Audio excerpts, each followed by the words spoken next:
রাজসভার কত বড় আস্পর্ধা একবার ভাবুন মহারাজ, কারুর কোনো সময়ের জ্ঞান নেই। হ্যাঁ, ঠিক বলেছ মন্ত্রী। সময় পেরিয়ে গেল অথচ রাজসভার সদস্যদের কারুর দেখা নেই। মহারাজ কিছু মনে করবেন না, এর জন্যে আপনিই দায়ী। হ্যাঁ, রাজসভার সদস্যদের দেরিতে আসার পেছনে আমি দায়ী? আগে হ্যাঁ মহারাজ, আপনিই তো ওদের মাথায় তুলেছেন। আপনার জায়গায় আমি রাজা হলে কেউ যদি একদিন দেরি করে রাজসভায় আসতো না, তাহলে আমি তার গোটা মাসের বেতন কেটে নিতাম। ওই জন্যই তো আমি মহারাজ আর তুমি হলে মন্ত্রী। তুমি কি ভাবছো বেতন কেটে নিলেই সমস্যার সমাধান হয়ে যেত? যেত না? আগে না, বরং রাজসভার সদস্যদের মনে আমার সম্পর্কে একটা ঘৃণা তৈরি হতো। তাহলে রাজসভার সদস্যদের পথে আনার উপায় কি মহারাজ? সেটা আমাকে ঠান্ডা মাথায় চিন্তা করতে হবে।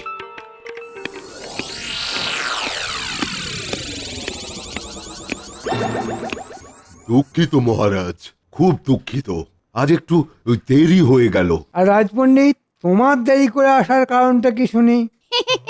আগে আগে পটল তুলতে গিয়ে একটু দেরি হয়ে গেল। সে কি? তাহলে পণ্ডিত, পটল তোলার পরেও তুমি বেঁচে আছো কি করে? না না, এটা ওই পটল তোলা নয় মহারাজ। আসলে আমার বাড়ির কাছে অনেক পটল হয়েছে, সেগুলো তুলে তারপর গাছের গোড়া খুঁড়ে জল দিয়ে রাজসভায় আসতে গিয়ে একটু মানে মানে দেরি হয়ে গেল।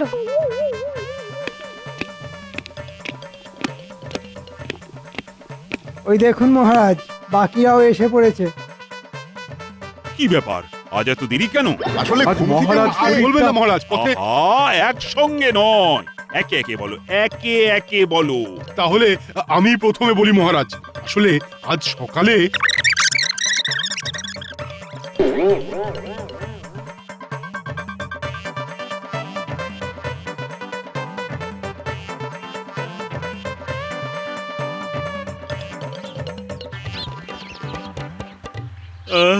জীবনটা যদি ঘুমিয়ে ঘুমিয়ে কেটে যেত তাহলে কি ভালোই না হতো। শুধু খাও দাও আর ঘুমাও। না, কিছুতেই চোখ থেকে ঘুমটা যেতে চাইছে না। অনেকটা পথ হেঁটে ফেলেছি, একবার একটু বিশ্রাম নিয়ে নি। দিন দিন আমার বাড়ি থেকে রাজসভার রাস্তাটা যেন বেড়েই চলেছে।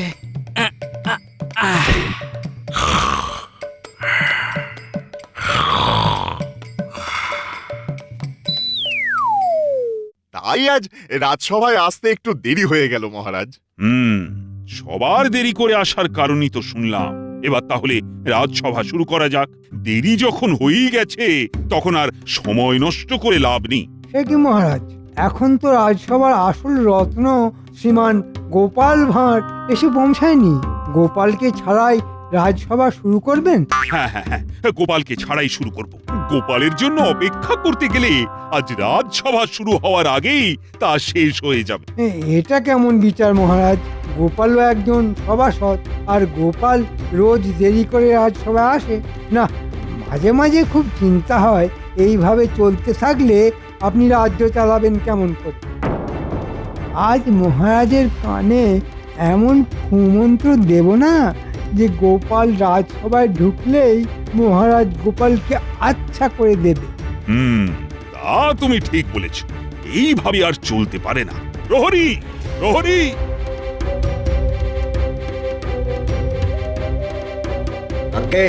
যাও তো, গোপাল যে অবস্থায় আছে ওকে সেই অবস্থায় ধরে নিয়ে এসো। এক্ষুনি যাচ্ছি মহারাজ। এই তো আমার কুমন্তরে কাজ হয়েছে।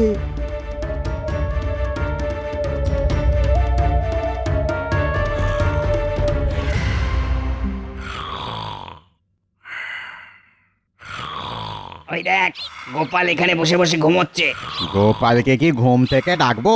না না না, হাতে অত সময় নেই। মহারাজ বলেছেন গোপাল যে অবস্থায় আছে ওকে সেই অবস্থায় ধরে নিয়ে আসতে। তাহলে আর কি, দুজনে মিলে চ্যাংদোলা করে গোপালকে ধরে নিয়ে যাই। হ্যাঁ, তাই চল।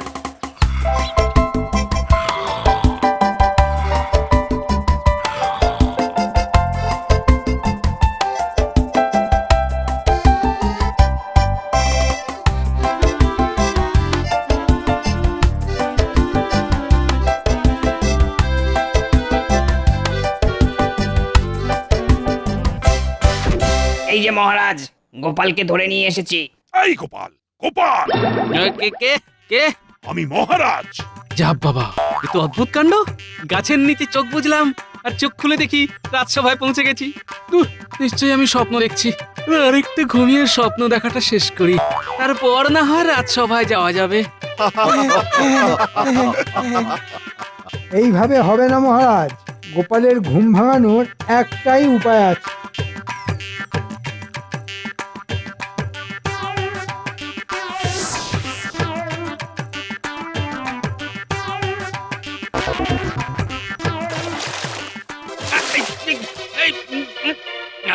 এই, এটা কি হলো? জল ঢেলে তোমার ঘুম ভাঙালাম, সঙ্গে স্নানটাও সারা হয়ে গেল। তুমি যা অলস, রোজ স্নান করো কিনা তাও সন্দেহ। কি সত্যি সত্যি আমি রাজসভায় চলে এসেছি? তার মানে এটা স্বপ্ন নয়? গোপাল, আগে বলুন মহারাজ। তোমার দেরি করে রাজসভায় আসার কারণ? আগে হাঁটতে হাঁটতে ক্লান্ত হয়ে পড়েছিলাম মহারাজ, তাই ভাবলাম গাছতলায় বসে একটু বিশ্রাম নিই। তারপর চোখ খুলে দেখি এই, এ তো হ্যাঁ হ্যাঁ করে হাসার কি আছে শুনি? ও, একই রাজসভায় দেরি করে এসেছে, তার উপর আবার গলা তুলে কথা বলছে। যত বড় মুখ নয় তত বড় কথা। আগে আমার মুখের তুলনায় কথা বড় হলে ছোট মুখ দিয়ে বড় কথাটা বেরিয়ে এলো কেমন করে শুনি? এই না মানে, এই গোপাল, বেশি চটর পটর কথা বলো না তো। গোপাল এবং আমার বাকি রাজসভার সদস্যরা কান খুলে শুনে নাও, আগামীকাল থেকে কেউ যদি দেরি করে রাজসভায় এসেছো তাহলে কিন্তু খুব খারাপ হবে, এই আমি বলে রাখলাম। আমার মাথায় একটা বুদ্ধি এসেছে, বলবো? বলো মন্ত্রী। যদি রাজসভায় কোনো সদস্য 1 মাসে 3 বার দেরি করে আসে, তাহলে তার বেতনের অর্ধেকটা কেটে নেওয়া হবে। 1 মাসে 3 বার দেরি করে আসলে তার অর্ধেক বেতন কেটে নেওয়া হবে। বাহ বাহ বাহ বাহ, এই নিয়ম চলতে থাকলে তো গোপাল কোনো মাসেরই বেতন পাবে না। না পায় না পাবে, তাতে কি? বেতন পেতে হলে রোজ সময় মতন রাজসভায় আসতে হবে। মন্ত্রীটা দেখছি আমায় ভাতে মারার পরিকল্পনা করছে। কিন্তু মন্ত্রী, কারুর বেতনের অর্ধেকটা কাটা গেলে সেই অর্ধেক বেতনটা যাবে কোথায়? কেন মহারাজ, আমার ট্যাঁকে? না মানে, না মানে আমার কাছে। আমি ওই অর্থ দিয়ে রাজ্যের গরিব মানুষদের সাহায্য করব মহারাজ। সাহায্য না তো চাই, সত্যি কথা বলুন না মন্ত্রী মশাই, আপনি ওই অর্থ নিজের পেছনে খরচা করবেন? মুখ সামলে কথা বলো বলছি গোপাল, না হলে কিন্তু। আচ্ছা আচ্ছা আচ্ছা, বেশ বেশ, থামো থামো দুজনে। মন্ত্রী যে প্রস্তাবটা দিয়েছে সেটা কিন্তু মন্দ নয়। এতে করে যদি তোমরা সকলে সময় মতন রাজসভায় এসে পৌঁছাও, তাহলে এবার থেকে 1 মাসে 3 দিন দেরি করে এলে অর্ধেক বেতন।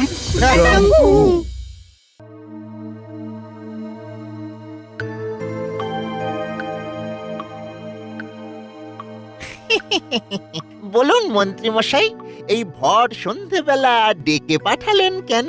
শোন বটা ঘটা, রাজসভায় নতুন নিয়ম হয়েছে, রাজসভায় কোনো সদস্য যদি 1 মাসে 3 দিন দেরি করে আসে, তাহলে তার অর্ধেক বেতন কাটা যাবে। তা আমাদের কি করতে হবে মন্ত্রী মশাই? তোদের শুধু রাজসভার সদস্যদের দেরি করাতে হবে, যাতে ওরা সময় মতন রাজসভায় পৌঁছতে না পারে। এরকম 3 দিন করলেই তোদের কাজ শেষ। দারুণ বুদ্ধি আপনার মন্ত্রী মশাই। এবার দেখবো আমাকে কে আটকায়।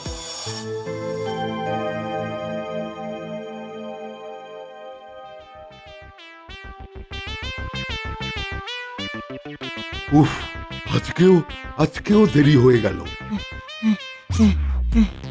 3 দিনের মধ্যে থেকে 1 দিন মনে হয় গেল। তাড়াতাড়ি তাড়াতাড়ি পা চালান রাজবৈদ্য মশাই। দাঁড়ান দাঁড়ান বৈদ্য মশাই, দাঁড়ান দাঁড়ান। আপনিও দাঁড়ান বিজ্ঞানী। পথ আটকালে কেন তোমরা? আর বলবেন না বৈদ্য মশাই, শরীরটা না একদম ভালো নেই। কেন? কি হয়েছে তোমার? সমস্যা, অনেক সমস্যা। হ্যাঁ বৈদ্য মশাই, মানে যেমন ধরুন, ওই চোখ বুঝলেই না কেমন ঘুমিয়ে পড়ছি। আবার ঘুম ভাঙলেই চোখটা না আপনি আপনি খুলে যাচ্ছে আর জল না খেলে কেমন একটা ওই তেষ্টা তেষ্টা পাচ্ছে। হ্যাঁ, আরো কত রকম সমস্যা বুঝলেন না? ও তাটকে মস্করা হচ্ছে আমার সঙ্গে। না, আজ আর সময় মতন রাজসভায় ঢুকতে পারবো না। উফ, উফ কি জ্বালাতন, আজও রাজসভায় ঢুকতে দেরি হয়ে গেল। কিছু বলবে গোপাল? তোদের সঙ্গে কথা বলতে আমার বয়েই গেছে।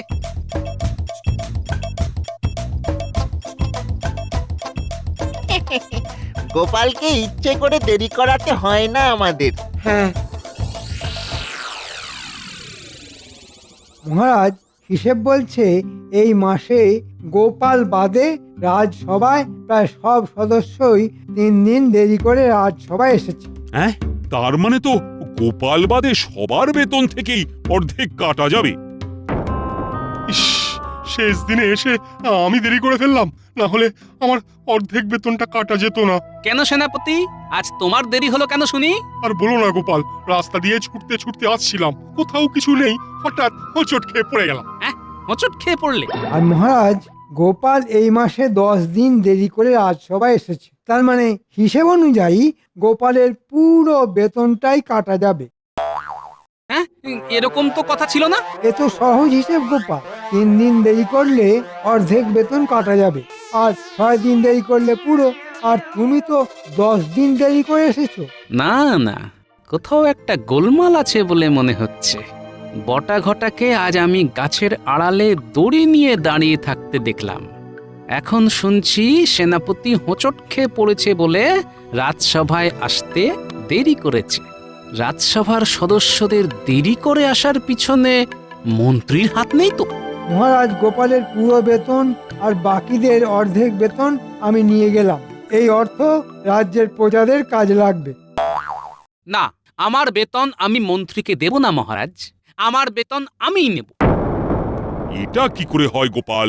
আমি যখন শাস্তি ঘোষণা করেছি তখন এই শাস্তি তো তোমাদের মানতেই হবে। মহারাজ আছেন বলে তোমরা এই যাত্রায় বেঁচে গেলে। রাজসভার সদস্য না হলে তোমরা সব না খেতে পেয়ে মরতে, এই বলে দিলাম। তাই এবার থেকে সঠিক সময়ে রাজসভায় এসো সবাই। হ্যাঁ, বটা ঘটা থাকতে তোমরা কিভাবে সঠিক সময়ে রাজসভায় আসো সেটা আমি দেখব। মুখ সামলে কথা বলুন মন্ত্রী মশাই, এই বলে দিলাম। মহারাজ আছেন বলে আপনিও এই যাত্রায় বারবার চুরি করার পরেও টিকে আছেন। অন্য কেউ থাকলে আপনাকে এতদিন কারাগারের ভাত রুটি খেতে হতো। দেখেছেন মহারাজ, দেখেছেন গোপালের কত বড় সাহস। আহা, এত ঝামেলার কি আছে?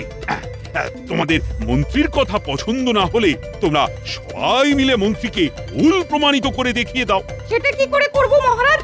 বেশ বেশ, সেই উপায় আমি তোমাদের বাতলে দিচ্ছি। আমি তোমাদের 3 দিন সময় দিলাম। এই 3 দিন তোমরা আমার রাজসভার সদস্য নও। তাহলে আমরা কি? সেটা তোমরা খুঁজে বার করো। যে কোনো উপায়ে তোমাদের অন্য জীবিকা পালন করে অর্থ উপার্জন করতে হবে। যে বেশি অর্থ উপার্জন করতে পারবে তাকে আমি উপহার হিসেবে 100 মোহর পুরস্কার দেব। কেউ একটা পয়সাও উপার্জন করতে পারবে না মহারাজ, এই আমি বলে দিলাম। বেশ তো, সেটা 3 দিন পরেই দেখা যাবে। তাহলে এই কথাই রইল, আগামীকাল রাজসভায় এসে তোমরা কোন জীবিকা নির্বাচন করলে সেটা আমাকে জানিয়ে যেও।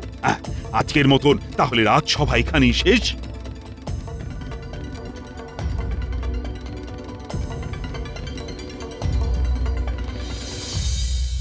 বিজ্ঞান ছেড়ে কি এবার তাহলে মাঠে চাষ করতে হবে?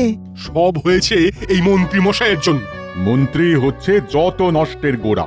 আচ্ছা, আপনাদের 3 দিন দেরি করে রাজসভায় আসার কারণটা আমাকে একটু খুলে বলুন তো দেখি। কি আর বলবো গোপাল, এই তো কয়েকদিন আগের কথা। ঠিক সময় ওই রাজসভায় পৌঁছে যেতাম, ঠিক এমন সময় ওই রাস্তায় পথ আগলে দাঁড়ালো বটা আর ওই খটা। হ্যাঁ হ্যাঁ, বটা ঘটা একদিন আমাকেও রাস্তায় পেয়ে না কোথায় কোথায় দেরি করিয়ে দিয়েছিল। হ্যাঁ, ওরা খুব দুষ্টু। হ্যাঁ হ্যাঁ, আমাকেও আমাকেও আর আমাকেও। আর আজ সেনাপতিকেও, আর সেটা আমি নিজের চোখে দেখেছি। তার মানে যেটা ভেবেছিলাম সেটাই ঠিক। এর পিছনেও মন্ত্রী। গোপাল, এবার তুমি আমাদের একমাত্র ভরসা। চিন্তা করার দরকার নেই, এই নিয়ম আমি ভাঙবই। আর মন্ত্রীকে এমন শিক্ষা দেব যে মন্ত্রী কাঁদতে কাঁদতে নিজের চোখের জলের পুকুরে নিজেই ডুবে মরবে। হ্যাঁ এই তো একটা বুদ্ধি মাথায় এসেছে। সবাই শুনুন, আমি জীবিকা হিসেবে মাছ বিক্রি করতে চাই আগামী 3 দিন। তাই বাকিরা কেউ এই জীবিকা বেছে নেবেন না। চলি, কাল দেখা হবে সবার সঙ্গে।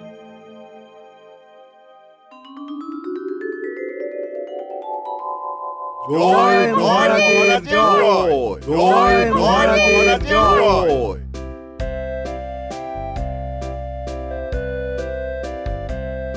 বসো বসো বসো, সবাই যে যার জায়গায় বসো। হ্যাঁ, এবার বলো তো তোমরা কে কোন জীবিকা বেছে নিলে?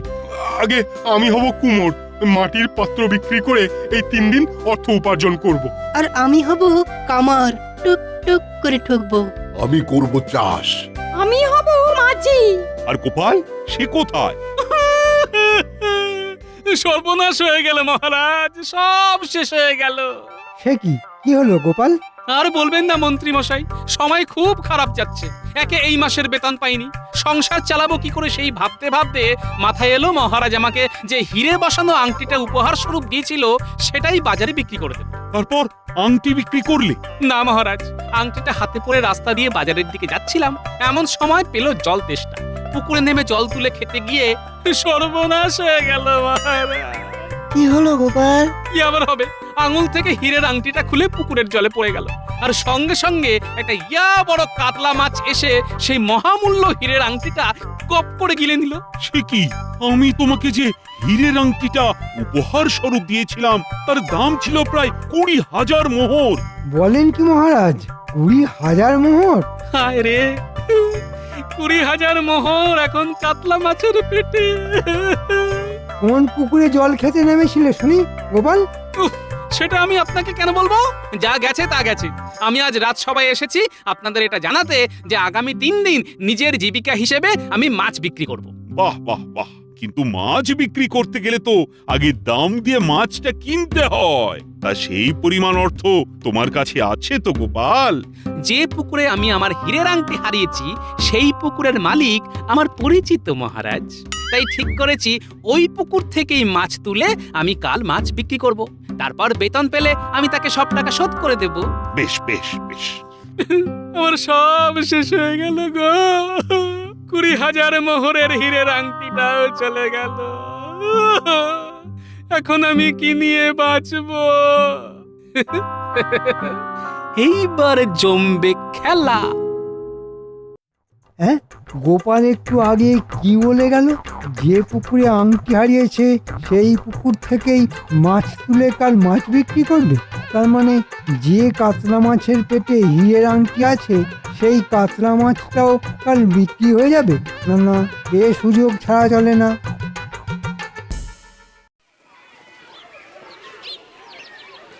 টাটকা মাছ একদম টাটকা, নিয়ে যান নিয়ে যান। ভালো মাছ। মাছ কত করে গোপাল? একদম সস্তা, একটা মাছের দাম 40 মোহর। বাবা রে বাবা, এটা মাছের দাম বলছো না সোনার দাম বলছো? মাছের দাম বলছি মন্ত্রী মশাই, নিতে হবে নিন, না হলে যান। না না, যাবো বলে তো আসিনি। ঠিক আছে, আমি সব কটা মাছ কিনতে চাই। এই তো ঘুঘু ধান খেয়েছে। নিয়ে যান নিয়ে যান। হ্যাঁ হ্যাঁ হ্যাঁ।